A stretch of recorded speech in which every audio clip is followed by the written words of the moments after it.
तो नमस्कार दोस्तों, स्वागत है आप सभी का हमारे इस वीडियो लेक्चर में। और आज हम सीखेंगे सेंटेंसेस की शुरुआत कहाँ से होती है और सेंटेंसेस कैसे बनाए जाते हैं। तो जो भी स्टूडेंट्स इंग्लिश सीखना चाहते हैं उनका सीखने का कुछ भी पर्पस हो सकता है। आप एक कंपटीशन एग्ज़ाम की तैयारी कर सकते हैं, या आप स्पीकिंग कर सकते हैं, रीडिंग कर सकते हैं, या फिर आप टीचिंग की तैयारी कर रहे हैं। तो आपको सेंटेंसेस बिल्कुल बेसिक से सीखने होंगे। और ये जो है बिल्कुल प्योर बेसिक है, इससे ज़्यादा बेसिक कुछ नहीं होता है। सबसे पहले हमने अपने फर्स्ट लेसन में ए और एन का यूज़ सिखाया, और सेकंड लेसन में हम सिखाएंगे दिस और दैट। तो सेंटेंस की शुरुआत यहीं से होती है। यदि आप सेंटेंसेस बिल्कुल बेसिक से सीखते हैं तो आगे आने वाली प्रत्येक चीज़ आपको समझ में आएगी, चाहे वो किसी भी लेवल की हो। तो आइए सबसे पहले सेंटेंसेस सीखते हैं। एग्जाम्पल के तौर पर जैसे देखिए, दिस मीन्स होता यह है और दैट मीन्स होता हुआ है। और इसके साथ हम दो वर्ब का यूज़ सीखेंगे, इज़ और वाज। इसका मतलब होता है ये प्रेजेंट टेंस में यूज़ की जाती है, वाज ये पास्ट टेंस में, इसका मतलब होता था, थी।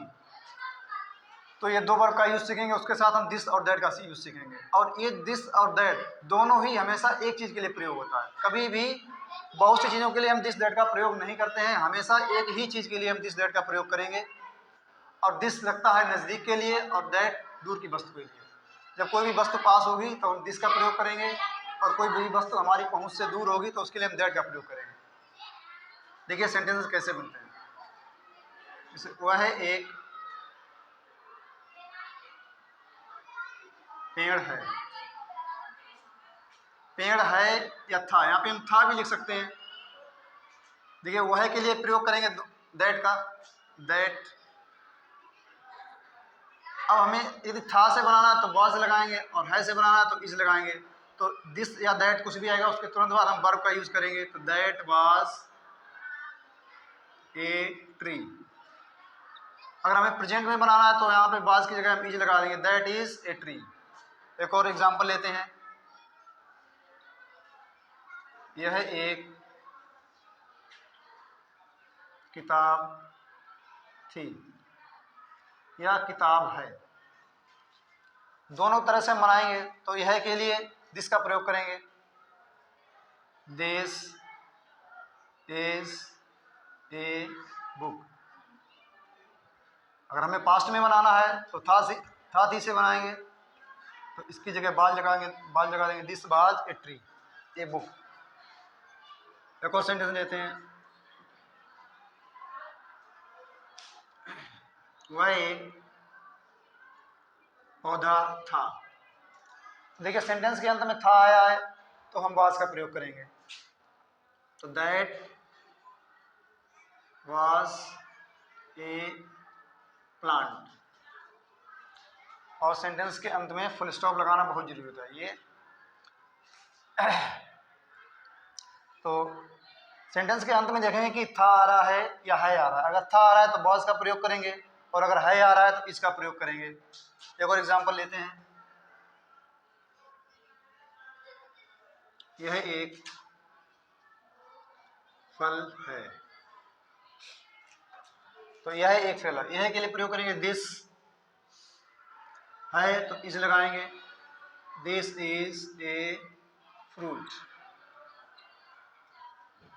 तो इसमें समझने वाली बात यह कि दिस और दैट जब भी हम प्रयोग करेंगे तो उसके तुरंत बाद हम वर्ब का प्रयोग करेंगे। जो भी हमारी वर्ब है, अगर था आ रहा है तो वाज लगाएंगे, है आ रहा है तो इज लगाएंगे। ठीक है। अब इसका जो हम निगेटिव और इंटरोगेटिव सेंटेंसेस समझते हैं। निगेटिव और इंटरोगेटिव सेंटेंसेस कैसे बनते हैं।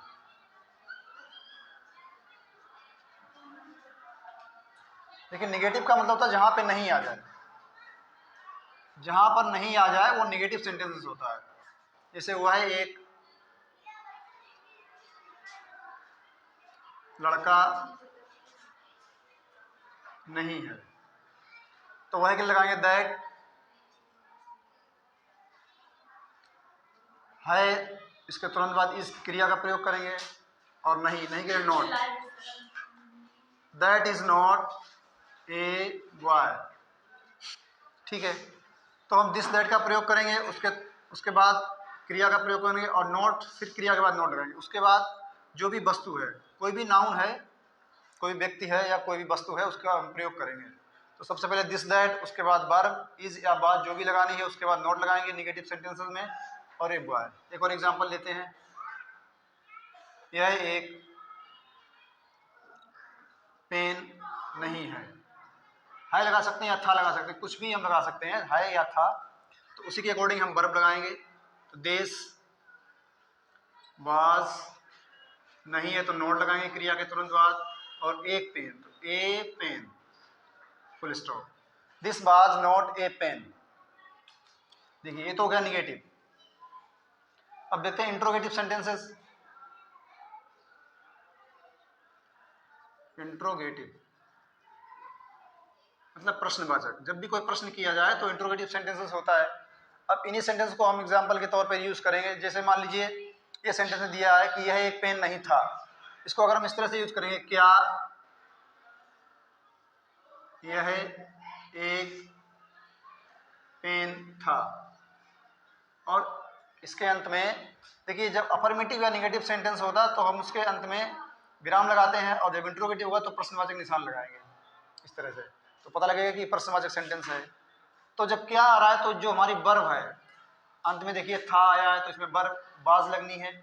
तो जब क्या आएगा तो बाज को हम पहले लाएंगे, बाज, और यह है तो दिस लगाएंगे, दिस, और एक पेन तो ए पेन, और इंट्रोगेटिव का जो निशान होता है वो लगाएंगे।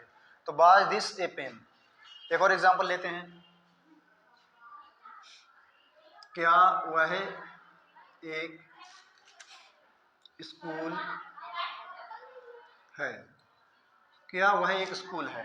तो जब भी क्या शब्द पहले आएगा तो जो हमारी वर्ब लग रही है सेंटेंस में यूज हो रही है, जैसे है तो है की जगह पे हम इज लगाएंगे, तो जो इज है वो हमारी वर्ब पहले आएगी क्या की जगह पर। इसका मतलब है कि ये इंट्रोगेटिव सेंटेंस हो गया। इज और वह है तो दैट लगाएंगे, इज दैट ए स्कूल, और प्रश्नवाचक निशान। तो निगेटिव सेंटेंस में नॉट लगेगा क्रिया के साथ, और जब इंट्रोगेटिव सेंटेंस होगा तो जो हमारी वर्ब बीच में आ रही है वही वर्ब हमारी पहले आ जाएगी यहाँ पर, देखिए इस तरह से। तो जो भी वर्ब हमारी यूज हो रही है, था थी में बाज लगेगी, और है आ रहा है तो उसमें इज का प्रयोग होगा, तो वो वर्ब हमारी पहले आ जाएगी। तो इस तरह से निगेटिव और इंट्रोगेटिव सेंटेंसेस बनते हैं, और अफर्मेटिव तो हमने आपको पहले बता ही दिए हैं। और ये मीनिंग हम प्रत्येक अपने लेसन में कुछ ना कुछ मीनिंग लाएंगे, जिससे कि आपकी वोकैब पावर जो है वो मजबूत हो जाए। और इंग्लिश में सबसे पहला काम जो होता है वो वोकैब पावर का ही होता है। यदि आपके पास शब्दकोश है तो फिर आप इंग्लिश बहुत जल्दी सीखेंगे, यदि आपके पास शब्दकोश नहीं है तो आपको बहुत समय लग सकता है। और ये बिल्कुल बेसिक है। और यदि आपको हमारी सारी वीडियोस चाहिए तो चैनल को सब्सक्राइब करें और बेल आइकन को प्रेस करें और ऑल नोटिफिकेशन को ऑन करें, क्योंकि हमारी सारी वीडियोस आपके पास लेसन वाइज आएंगी। तो यदि आप मेरी सारी वीडियोस देखें तो मैं इस बात से आपको आश्वासन देता हूं कि आप 100% इंग्लिश सीख जाएंगे। बस समय लगेगा, लेकिन आप इंग्लिश ज़रूर सीखेंगे। मिलते हैं नेक्स्ट वीडियो में, तब तक के लिए जय हिंद।